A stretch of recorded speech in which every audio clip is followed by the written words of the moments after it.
Valkyrie 17 is still active. I repeat, Valkyrie 17 is still active.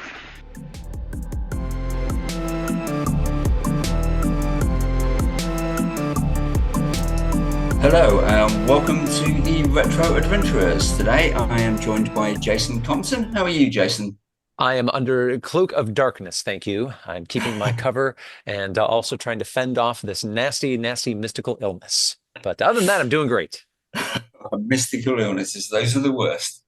Today, we're going to be starting with an appetizer of Valkyrie 17, which was by the RamJam Corporation and published in 1984 for the ZX Spectrum and 1985 for the Commodore 64. Let's start with you, Jason. Which version did you actually play? I played the C64 version. I looked in a little bit at the Spectrum, but the beeping for every key press was getting to me. But I also didn't want to miss any environmental clues. So I switched to the C64, where you only get beeping every time you press return. Yes, the noise was certainly annoying. I'll give you that one. In fact, I actually also ended up playing the C64 version as the Spectrum version repeatedly crashed on me. But as far as I can tell, there wasn't really much to actually tell between them. The Spectrum version, I did note, had almost tried to emulate the Hobbit. I don't know whether you took a look at that, but the style of the text, separated bars between the graphics and the input. Well, in that it's the split screen approach, although I do have some comments to make about how that split screen approach was used. Yes, some areas have a sort of filled wireframe graphic in them with some items which are not described in text.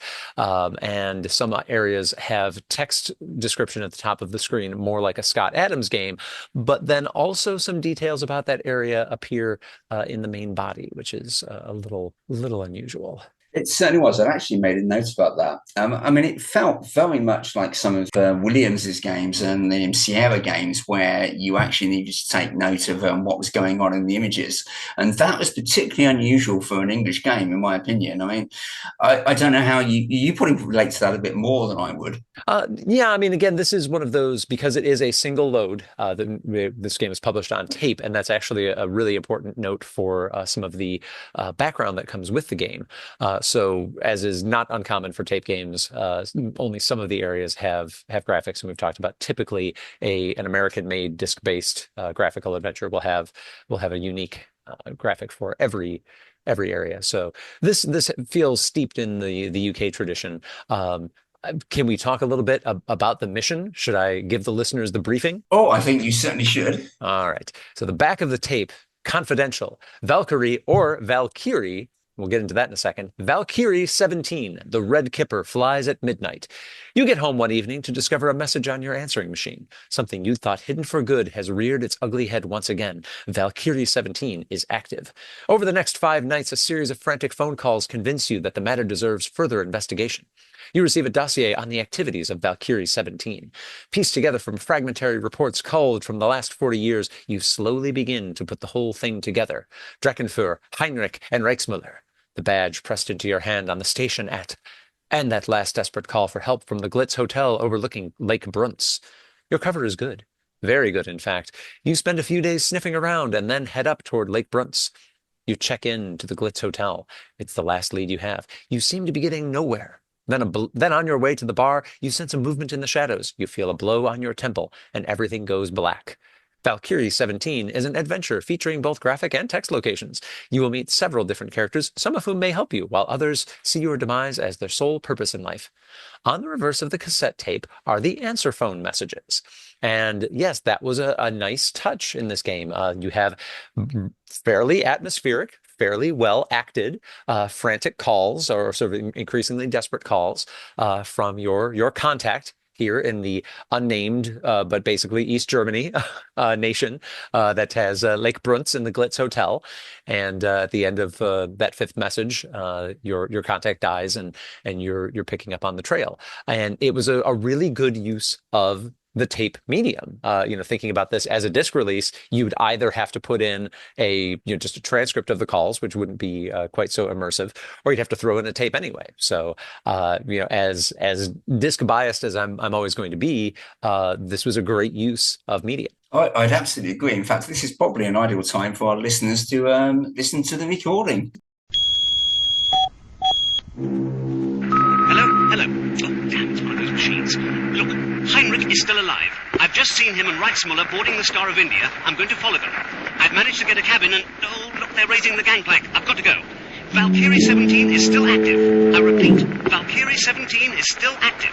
I'll contact you again same time tomorrow.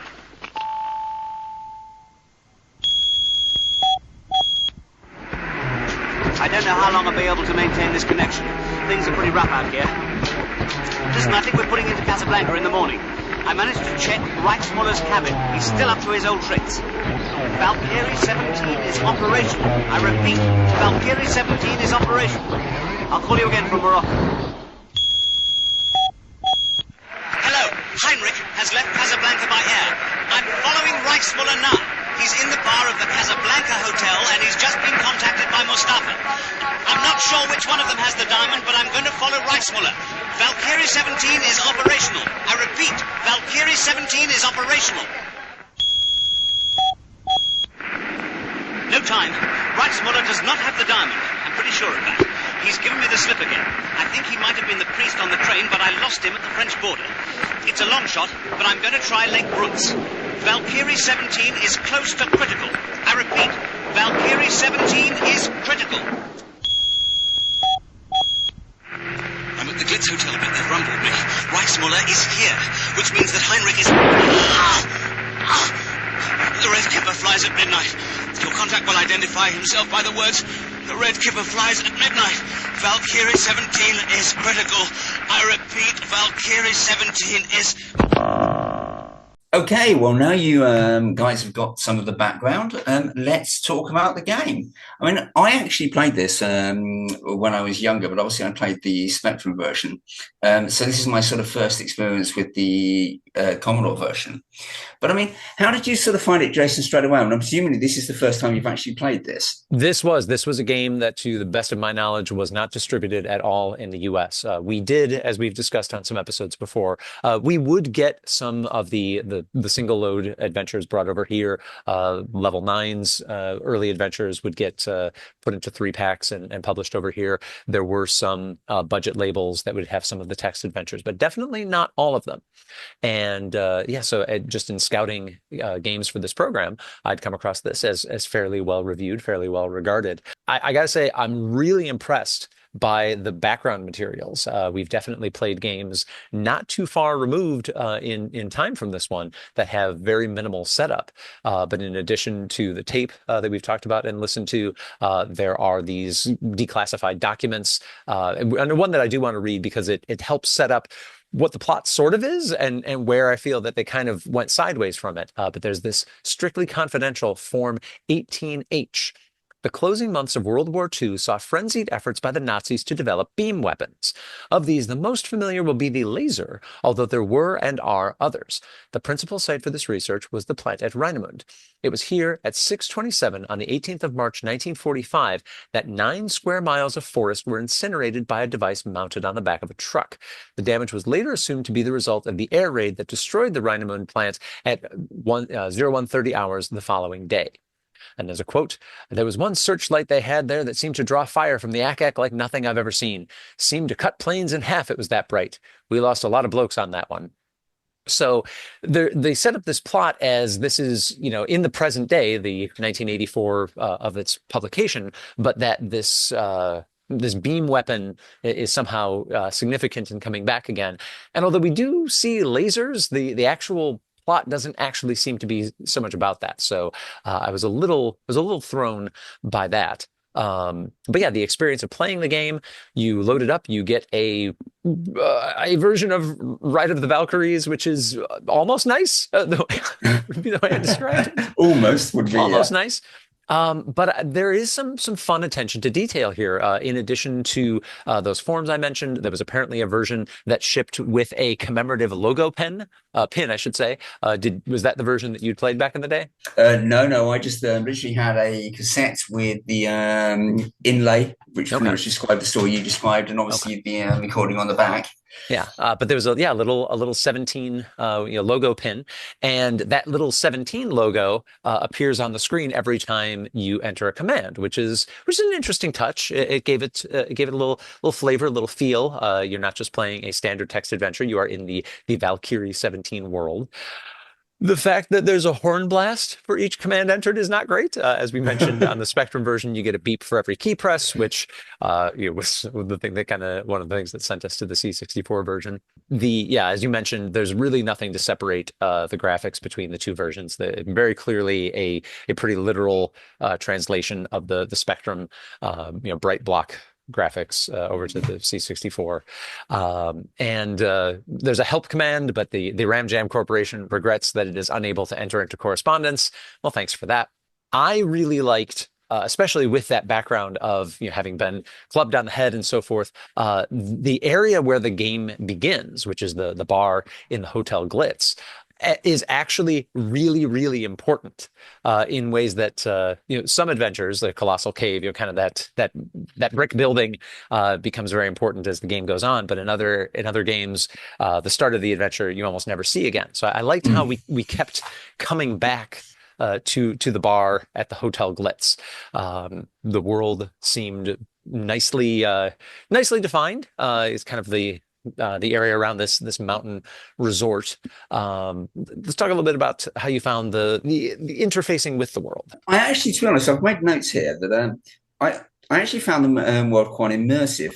It was certainly one of those where you felt you were actually there, which certainly in certain games we've talked about before, that the relationship between the actual player and the environment has been weak, let's say that. Mm-hmm.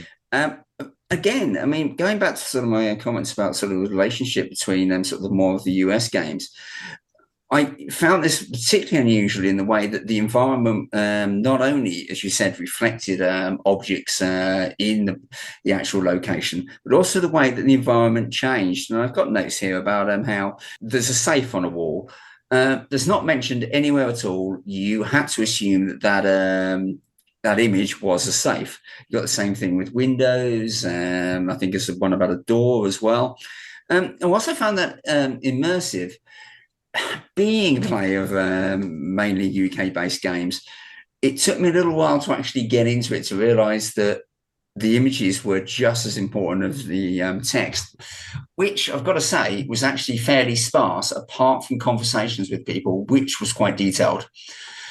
I mean, one thing I particularly struggled with was picking up a set of ski sticks when I had no idea that image was ski sticks. Yeah, the ski poles. I had a similar experience with the stethoscope that you have to break out of the case. For some reason, it is in a logical place in that it is in the little infirmary at the hotel, but it is in a sealed glass case, which is a little less obvious. But I had no idea that was a stethoscope. Once you're like, okay, it's two little circles, and there's the thing, and there's the other thing. But that was a tough one. I know what you mean about the ski poles. The reliance on sort of stick figure drawings, and we saw this in other games that we've covered. Macbeth notoriously was relying on you to figure out what was on the screen that was maybe literally just a few pixels by a few pixels. Not great. And then the fact that some objects appear in the input area on the lower part of the screen rather than in the top description. And I think I uncovered kind of the reason for that. It seems that the room descriptions are actually static. There would be times that you would resolve a puzzle in the room, but the room would still be described. There's a puzzle where you have to get rid of a butcher, but he's still described as being in the butcher shop even after you've resolved that puzzle, and he's he's fled to die of radiation poisoning. So the room descriptions are static, but they've got a mechanism to add different things to the input area based on the puzzle status. So that was not great. It's a known limitation of formats like Scott Adams, and what they often do in that case is essentially one room is eliminated from the world and another one substituted in its place. It looks like they didn't, for whatever reason, bother doing that this time, or maybe their engine couldn't support it. I think that may have been a limitation of simply being tape-based. I mean, there's only so much you can do, isn't there? Yeah, and this may be I did a little poking around just in the monitor. Generally, especially in a tape load game, I like to see is the text compressed in memory as it was in games like GFS Sorceress, or is it in plain text? And in this case, it was plain text. And there's a fair amount of empty space in there. But again, if it was for 48K Spectrum, you can see why there would still be room to spare on the 64K Commodore. You talked about immersion, and I do think that in some ways they did a nice job of putting you in the world, like I said, setting up with support materials and then letting you have your kind of Cold War adventure. But I do think we need to talk about the screen at the beginning of the game asking you if it is a pirated copy. And yes. then having a little gag if you say yes, where it, I didn't look to see what it does on Spectrum, but it pretends to reset you to the basic screen on the 64, and you can actually hit a key to get back into the game, which is, I understand they're having a little laugh about the scourge of piracy, I guess, and they do similar things with profanity. The back of the tape inlay for the hints, it says watch your back, make a map or something like that, and watch your language. So if you type in dirty words, it threatens to reset you to basic, and it actually does that at one point. And then if you hit the key, you get back in the game, and it says the next time is for real. What from your recollection, what is the fascination with these mid-1980s UK text adventures with policing profanity? Why does this keep showing up? I think in some ways it was because it was one of the first things that people ever tried to do. And in many ways, I think it was just a kind of joke, a very poor English joke. But I mean, certainly, as we'll go on to talk about another episode again that we've been talking about, if you're going to start banning things with profanity, there's certainly a few others out there that are worse. It's not so much I think that it's a bad joke, but that rather than either just making a conscious decision, we're not going to support it, or kind of chiding the player or whatever, this kind of you die or the game literally ends and sends you back to basic. That kind of punishment for it, that feels particular. In some way. And it's not even necessarily doing antisocial things to others. It's just the act of cursing at the game. So I thought that was a little odd as a way to set immersion. We've heard Ride of the Valkyries. We're all jazzed up to get into this adventure. And then we get this meta question. And it's not a meta question meant to enhance the game, like asking what your name is or setting some other personalization. So that was odd. Let's see, what else? Oh, I did appreciate the kind of in-game hinting, but perhaps, as you mentioned, as a just being economical about memory storage, sometimes you can feel the designers trying to tell you, like, if you go in here, there's going to be a thing that happens. Yes. You see a building that looks interesting, and later you see a building that looks like it might hold a small plane. Like, oh, well, I wonder what might be in there. Yeah. So that kind of like almost trying to get you to play the game. Like here's how you play the game. I thought that was an interesting approach. Let's see. Oh yes, the red kipper flies at midnight. That's a clue that keeps coming back up. It sort of seemed like a red herring because we don't necessarily need that information. How many times did you encounter the telephone ringing in the game? Oh, 5 or 6. Yeah. I ignored it every single time. Oh, really? Okay. Yeah. You walk into various rooms and it'll say like there's a telephone ringing, and I was kind of sort of embracing the world at this point. So I said, okay, maybe I shouldn't answer it because then they'll know I'm there. But it's a ringing phone; it's going to draw attention to me. So at least if I answer it, it'll stop the ringing. And you get different hints when you pick up the phone. So actually, it was a fun little way to kind of help move things along. That wasn't the help command, which always just gives you the, we can't help you now, but you do get hints for puzzles that you may have solved. It's kind of random, but Now, that's quite interesting. yeah, I just decided to avoid it because, as you say, stealth seemed more important. Let's see, there's just enough economics in this game to advance puzzles. It's not uncommon in games like this where you get just enough money to do individual tasks when you need to do them. So you can get 200 coin of the realm, and then your hotel bill, which you keep getting pestered to pay, is 199. So that leaves you with just enough to buy a drink. I did notice, kind of in the same way that the room descriptions wouldn't change. The hotel manager keeps running around demanding that you pay your bill even after you've paid it. So that's something that kind of appears in the below the line text, but it keeps running that kind of line. I think when you talk to him, rather than having changed his tune because you paid the bill. As a spy adventure, you do get into the killing of your enemies bit. I needed a walkthrough to understand that the lady at the bar was actually one of the enemy agents that I needed to eliminate. The best I could come up with was that once you knew which room she was in, it described it as having, what was the language of this? It was like the smell of aftershave mingling with perfume, which to me would indicate that two people had been there. Somebody who uses aftershave and somebody who uses perfume. But they're trying to clue, no, this guy came in as a man and then shaved and put on a wig and then put on lady's perfume, which was kind of confusing. And then there was the man with the monocle. He was described in capital M man, capital M monocle. Was he foretold somewhere else? And I missed this. It felt like a big boss reveal, and I wasn't feeling what they were trying to tell me when he. No, I'd agree with that. You're talking about the sniper, aren't you? Oh, was that okay? Was that how he was described when we find him through the telescope? It is. Okay. Yeah, I think that's probably why. But you're right. It wasn't overly clear, and I, to be honest, expected a little more from that character because he'd been bigged up certainly more than that. So yeah, just seeing him and then in the end killing him. Okay. I understand now. A bit of a letdown there, but how did you actually find the parser? So right, we've talked about the just knowing what to ask for.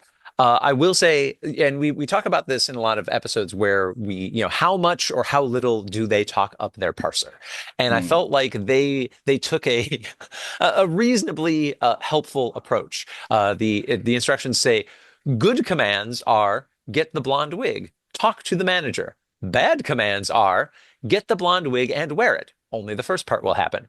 Open the window and climb out. So they're saying in kind of terse and frank language the kinds of things that you could do in an Infocom or Level 9 style parser. The compound command, the use of it. We're not doing that. We're not doing compound commands. We're not doing it.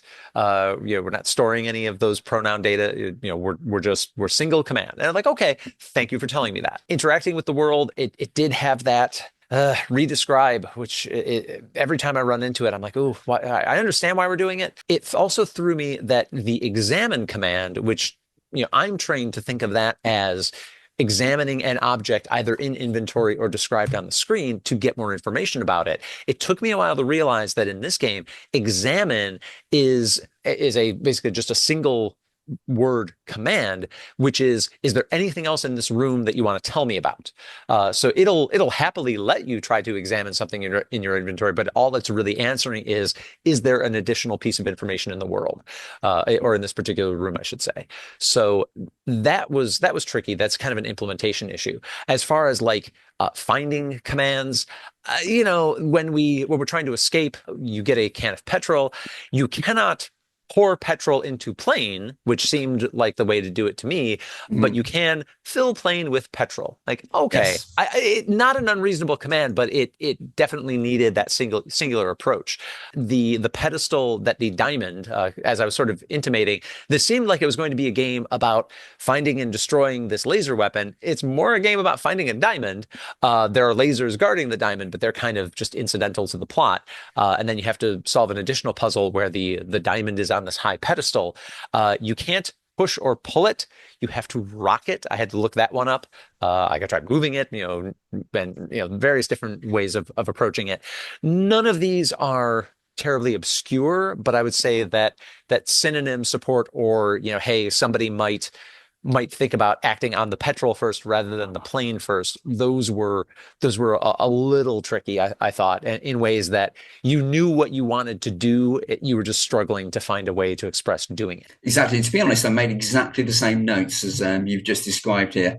It's also worth noting that I discovered that read and examine are exactly the same thing. So you could read the ski poles.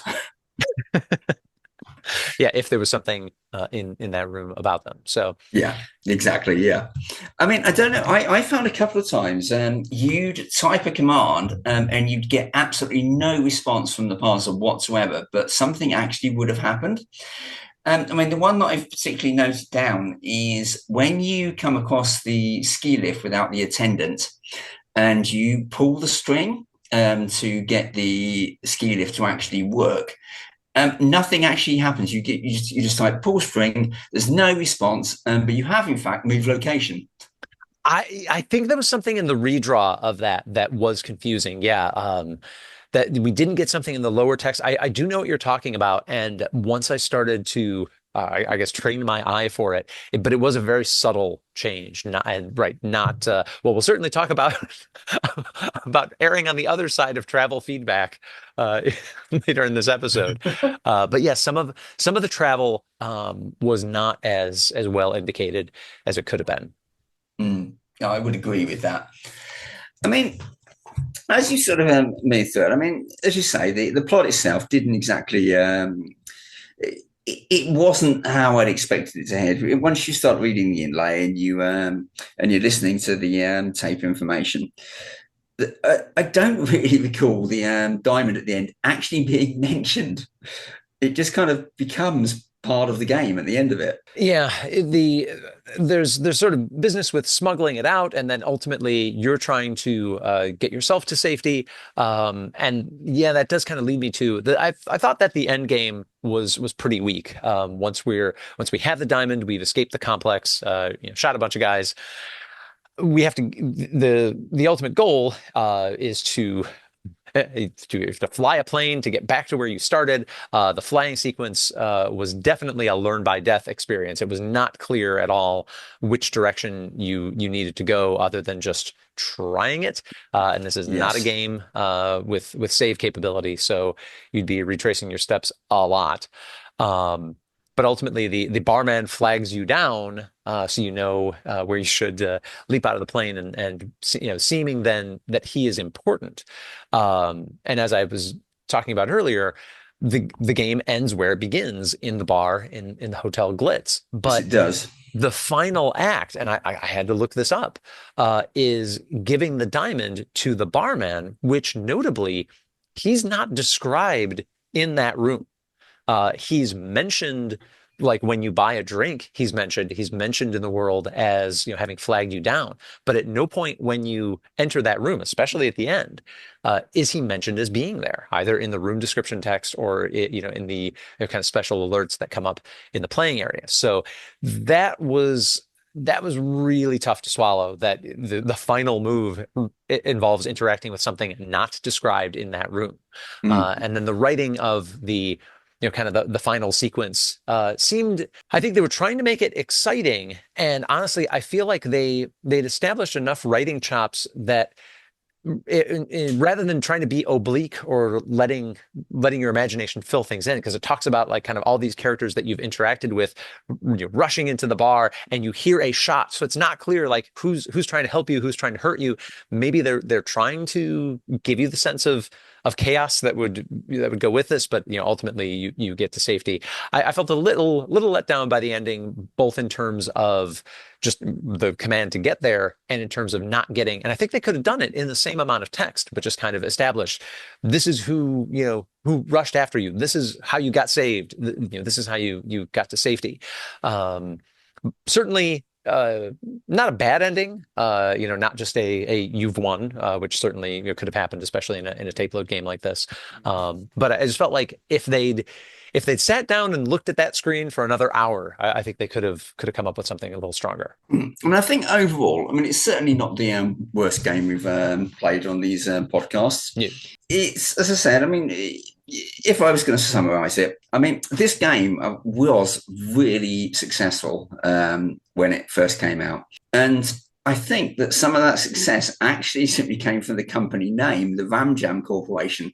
It sounded as if it was coming from a much larger company than it actually did. I believe they only had 2 releases in total, unless you can correct me on that. I did see some other titles credited to RamJam, but I didn't see other text adventures. I saw a lot of kind of Spectrum style, flick screen action adventure stuff. Right, and I believe there was an arcade game as well. Yeah. Overall, I know people have asked us whether we could say, is it worth their time? I'm gonna say it's. Listen to what we've said. Does that sound like something you'd enjoy, or you could put up with the very obvious complexities that are created by flaws in the game? So I would say it's totally up to you, but I probably wouldn't play it again. What about you? You're right. I don't think I would play it again. I would say that if you are listening to this podcast, that means that you are interested in this type of game.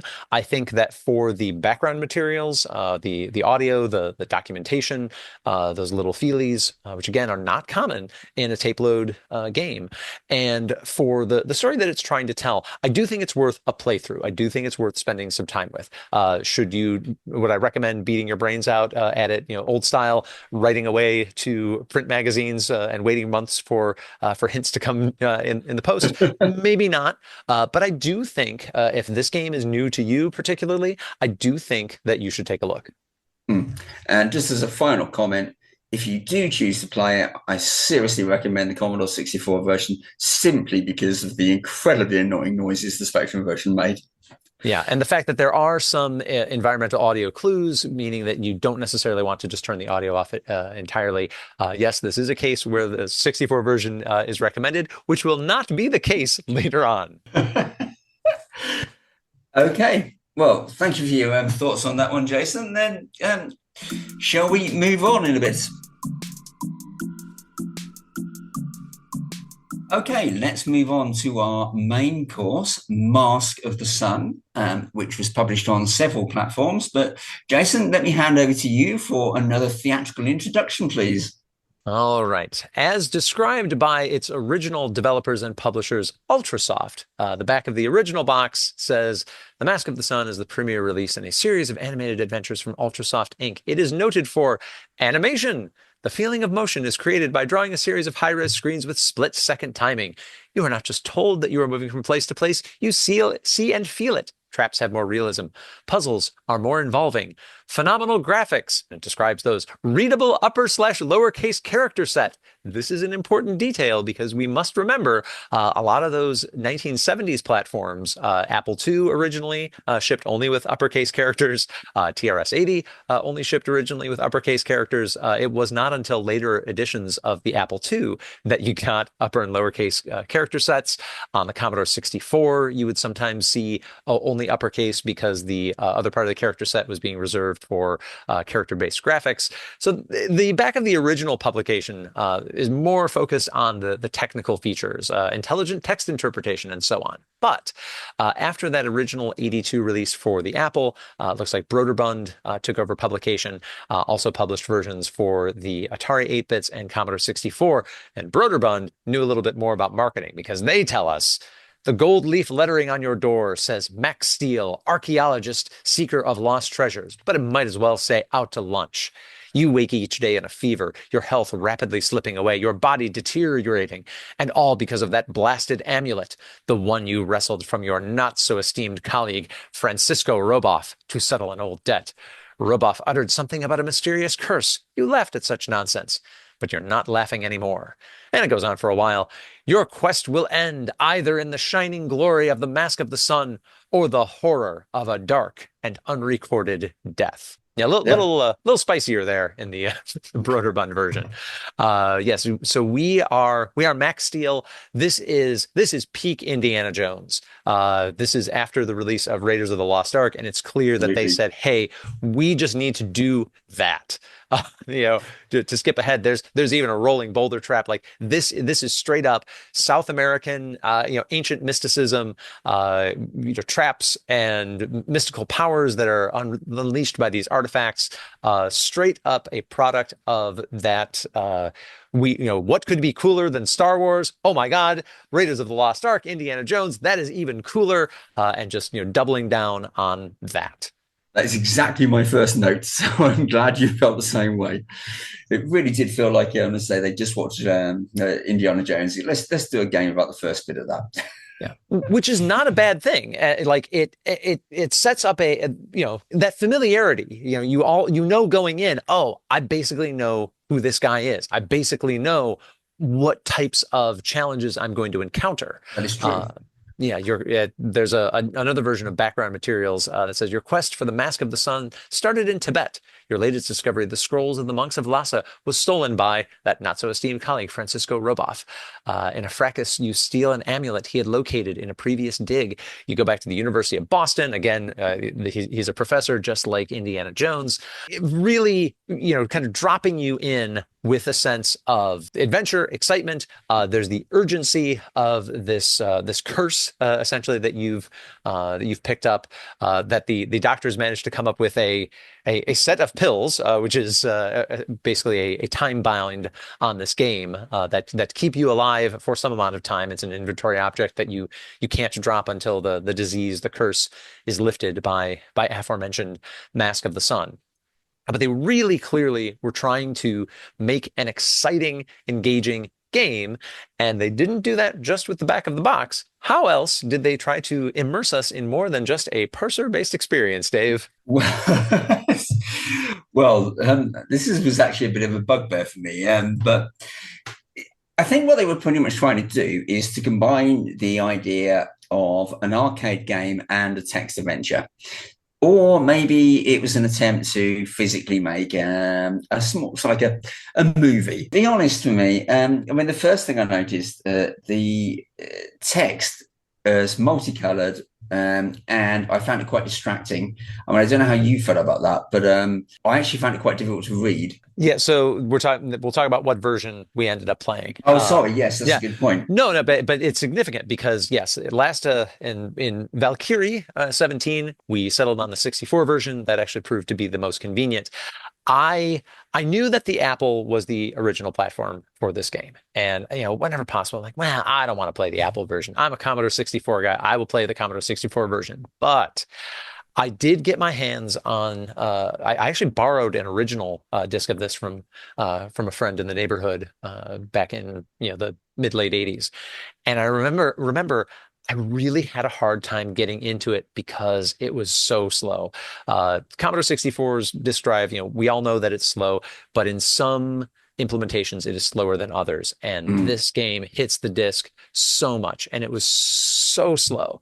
And even if that wasn't the deal breaker, I probably would have bounced back to the Apple II version. I totally understand what you're saying about the complaints on the multicolor text, which those of us who grew up with and around Apple IIs have kind of trained our eyes to filter out. But this is a game not uncommon for the time. And if you remember, Dave, when we played Tracer Sanction, I probably mentioned something about the graphics that I felt could have been improved in the C64 version that I played. They were very clearly just dropped from the Apple II with a lot of dithering, which is sort of inherent to the way that Apple II high-res graphics worked. On the Commodore 64, the artist chose, rather than dithering, to just go with solid coloration.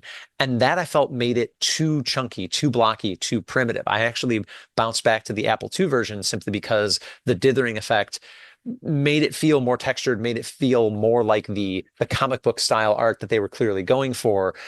On the 64, because they dropped the dithering, it felt more like crude, tempera paint rather than a comic book style, and I just didn't find it appealing. But I do understand what you mean about the text being a little rough on the eyes. Honestly, probably the Apple or the Atari 8-bit version would be the right compromise on this one, but neither of us ended up there. No, I played it on the Apple II. So you actually tried the Commodore version, did you? And I did. I really wanted to, but the interminable animation sequences that we'll talk about, they just hit the disc way too much, and that probably was a mistake in the design. They probably could have done more in-memory animation on that, but they didn't, and it just made it very difficult to play. So maybe we should talk about the sort of getting into the world and the quirky ways in which this game doesn't follow the quote unquote rules of text adventures that would have been set down, from 1976 to 1982 when this came out. I'd agree there. But I mean, I think firstly, I'd sort of like to say that from a good point from the game, the parser was particularly strong. It handled most full sentences. It handled exceptions if you wanted to use things like take all. And I generally found that I wasn't struggling particularly to find words.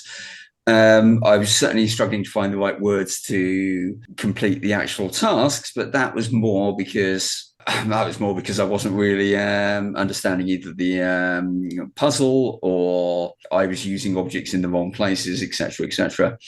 That sort of aside, I did find that because of the animated graphics, that I spent an awful lot of my time thinking, what am I doing? And particularly with the disk changes, I could be sitting here for 2 or 3 minutes just watching repeated images going around on the screen. I mean, that to me broke the immersion. So let's kind of set the stage for how this game sets itself apart. A lot of games of its time, and even later, you get dropped in with you get background materials, which are strong in this game. We've read some of those, but you kind of dropped in. Here's the start of the adventure. You're in a room with equipment, or you get a map or whatever. This has more of a cutscene. It depicts you flying to meet with this kind of renegade Mexican professor at a remote, no longer accredited branch of the University of Mexico, as how Professor De Perez is credited. He claims to have a map leading to the unexplored ruins of an Aztec city deep within the jungle. So you meet up with him, you get an assistant who comes with you on your quest. And these things are, yes, Raul, poor Raul. You see departing the plane, you see the guys coming closer, you get a Jeep. And as you set out in the Jeep, you get animation of driving down these jungle paths. And that's interesting at first. It's clearly saying we're going to be more than just a static graphic text adventure. We want to give you the sense in the 6-color Apple II world, or to the best of our ability, that you are there. However, those Jeep animations, and then when you're inside these pyramids, the animations of maneuvering through the tunnels, it just gets to be too much, and it does not appear that there was a way to disable those animations. So what starts out as honestly probably the first what we would call today a cutscene piece of storytelling that anybody might have encountered. That's exciting at first, then piles on and gets to be a bit too much. How far were you into the game when you were starting to think, oh, I wish I could skip these? Well, yeah, very early on in the C64 version, which was why I bailed on to the Apple II. But yeah, after a while, it unfortunately does not take long at all. Want to go back to what you said about the parser. I agree. Overall, I think we didn't mention for Valkyrie 17, it was actually a 6-word parser, which I discovered by trying to abbreviate, redescribe in as few letters as possible before I figured out what the sweet spot was. This one's 5, which it mentions in the documentation. But we talked about the way examine worked in the world of Valkyrie 17. This game is one of those where there's look to look at the area, there's examine to examine a specific object, and then there's search. So you get that extra layer of, are you just having a cursory look at something? Some games do it with examine carefully. The kind of how many times have I looked at all of the things in the room puzzles, which get kind of tedious. So when I saw that, I was like, oh, all right, we're gonna do this. Okay.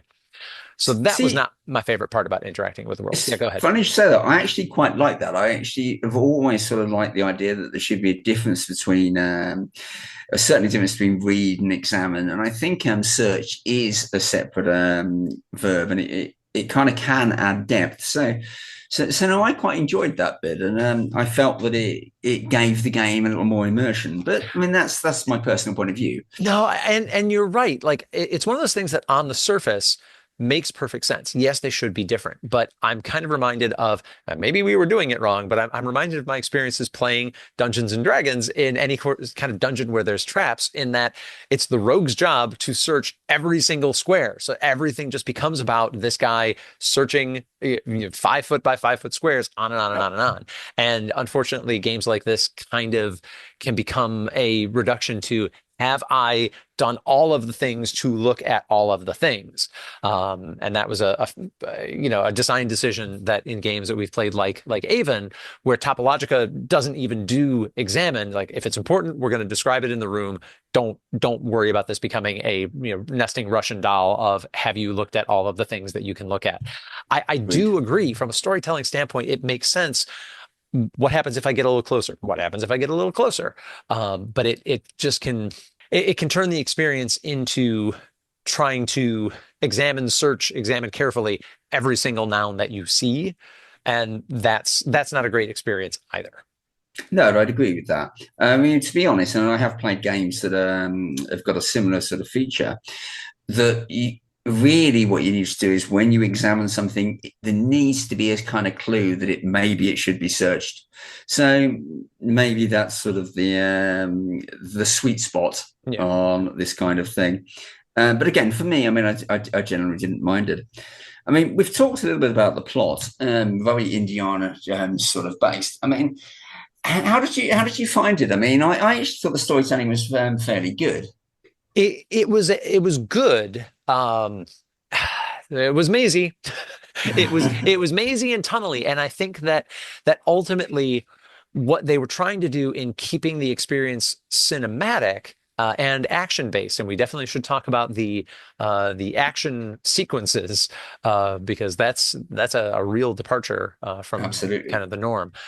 But unfortunately, some of the things that should have been exciting instead just turned into, I've seen this tunnel animation so many times. Let's get to the showdown. When you do finally have that showdown with Roboff, and you kind of have to use the rules of the world against him.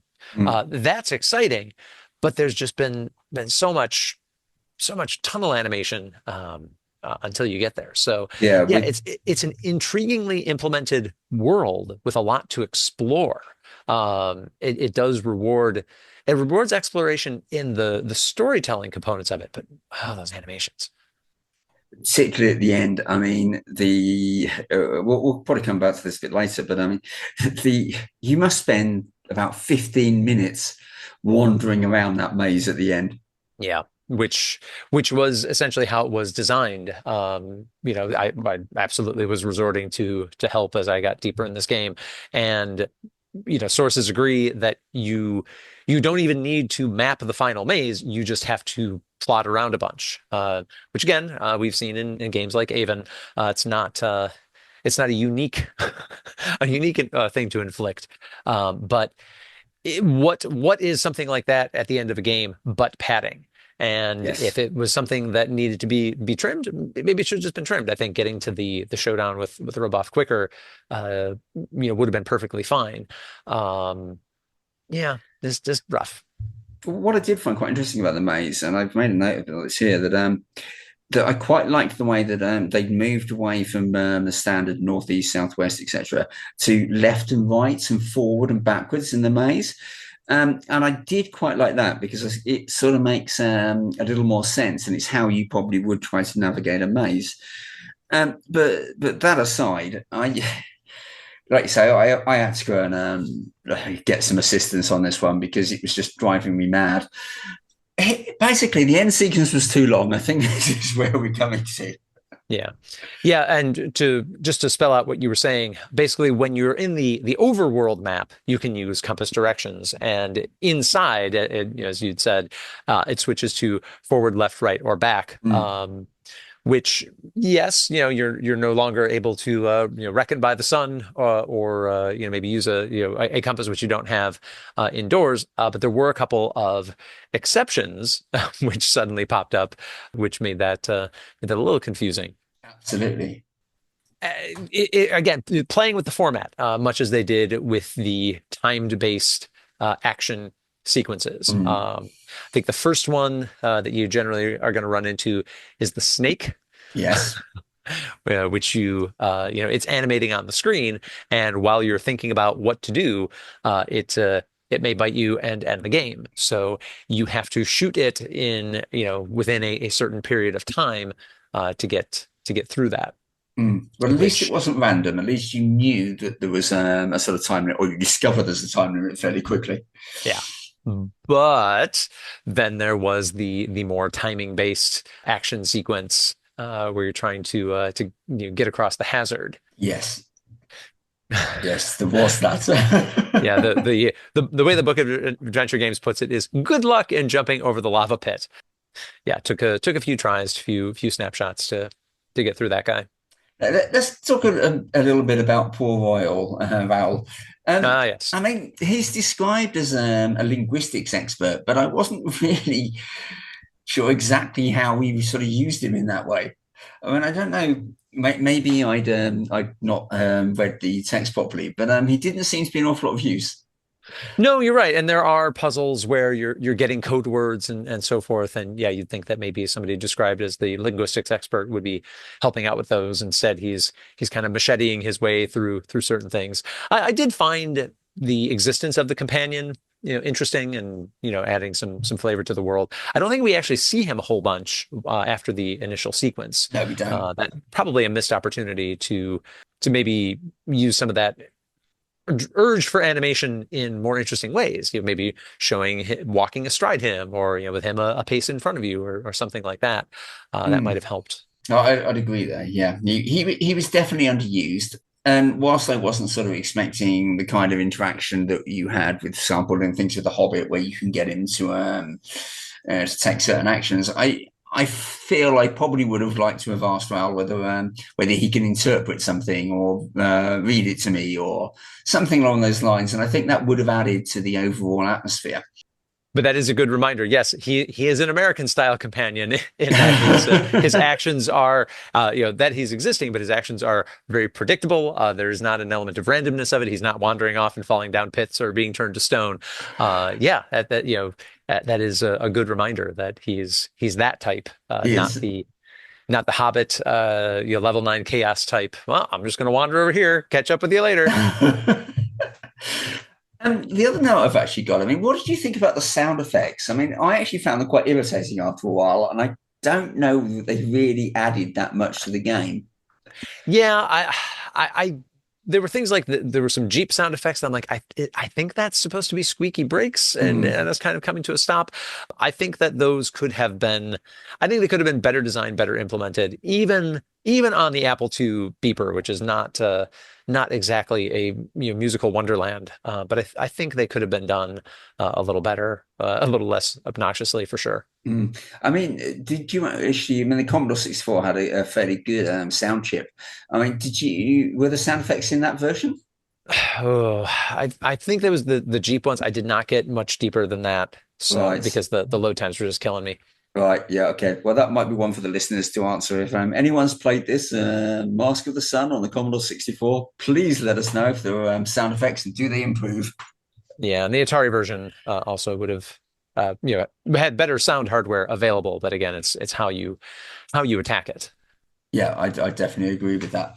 I mean, overall, I'm going to look at this game and say I felt it was a missed opportunity. They clearly stated in the blurb that went with it that it was almost a cinematic experience, and that seemed to be their main focus. And it also, for me, was what let the game down for me. I mean, how do you feel? Yeah, I get what you're saying. And it's important to note that even at this time, 1982, text and text graphics adventures are, a big part of what is still a small and emerging business. So Absolutely. it was bright of them to recognize we shouldn't just be doing what Sierra is doing. You don't even really have too much of a commercial Infocom at this point. They're still mostly Zork games, but there's definitely other outfits out there that are doing text adventures, text graphics adventures. So they're setting themselves out as this isn't just the text adventure. This isn't just pretty graphics. This is animated. This is engaging, and those things I think they did. And I think that having the arcadey sequence, the time-based things, whether it was timed input or press space to not die, Mm. kind of puzzles, that was well intentioned and well directed, I think. Mm. Did it all pay off? Again, I think looking at it from if this was a movie, how would we be feeling about the final two reels, that kind of final 20 minutes of actual things going on? Because typically a cinematic experience builds to that big climax, and then there's just a little bit of a play out at the end. Mm. And instead we got a lot more wandering through tunnels. So I think that's the part where they needed to just commit more fully to the bit and recognize, okay, what has this game been about? This game has been about curing our disease. All right, we've got the mask. We're not going to die. Great. We've solved that problem. Now we need to get out of here and probably we'd probably like to avenge ourselves on old Roboff, which we get a chance to do. So great. Let's set that up. Instead, we got wandering. So I think that up until what could have been that last, in old terms, reel or two of the film, the pacing was suitable. But then what could have been the big exciting blow off took a long time to play out. It absolutely did. And I mean, I'd made a note of that as well, that my actual main feelings towards the end game was simply towards wandering around that maze for what felt like forever.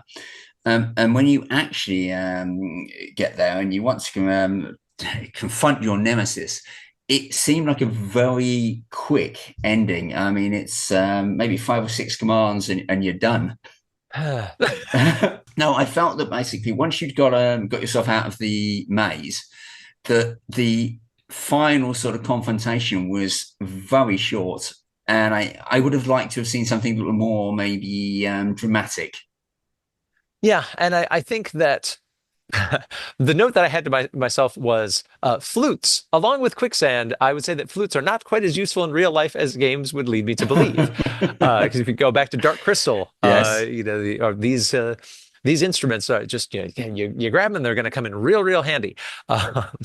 So yes, the fact that the final blow off was brief, that could have been exciting. It's just that I think the build up to it was the bigger letdown. Yes, I think you could be right, actually. And in the end, you're not actually the one who gets your revenge, really, are you? It's sort of it's the revenge of a god. Well, I'm glad that we took the time to play this one. This is a game that's been, tantalizing me for the better part of 40 years from the old book of adventure games. But and this game does have a sequel, which maybe we'll come back to someday. But yeah, this approach ends up not really catching fire, and I think we can see why.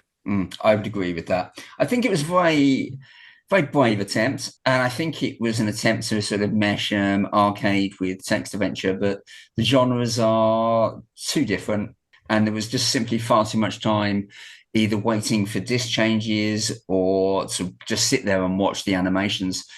I made a note here. When it took me, with a bit of assistance, it took me an hour and a half to play through, and I think about half of that was simply watching the animations. So overall, I would pretty much say that no, this is a definite no from me. If you want to have a look at it, feel free. It's certainly worth taking a quick look at the beginning just to kind of see that they try to do something unusual or unique. But overall, I found the game fairly annoying to play simply because of the animation sequences. Yeah, I think the wrong bits ended up being padded, unfortunately. Certainly, there have been plenty of other takes there. You can say, well, Tomb Raider does this better, which I guess is kind of the successor to the Indiana Jones inspired genre. And now there's a new Indiana Jones game, so we've come full circle on that. We have, yeah. Interesting, though, because that's part of what this show is about, is exploring, it's not just a kind of a straight line through the evolution of text adventures. There are these sidebars where people are identifying opportunities to innovate and, giving it a try. And I'm glad that we can see these, that they're still well preserved and documented. But yeah, Mask of the Sun as a gaming experience, unfortunately, did not get better as I spent more time with it, which is unfortunately the opposite of what you'd like. Yeah, no, I think that's a really fair summary. And it's also a bit of a shame, is it was one that I was actually quite looking forward to, and I just think it was just it was badly implemented, but I believe the concept could have been something quite special. I concur. Okay, well, there we go. Anything else you'd like to add, Jason? I'm glad that we've saved the day for ourselves and for the Western world.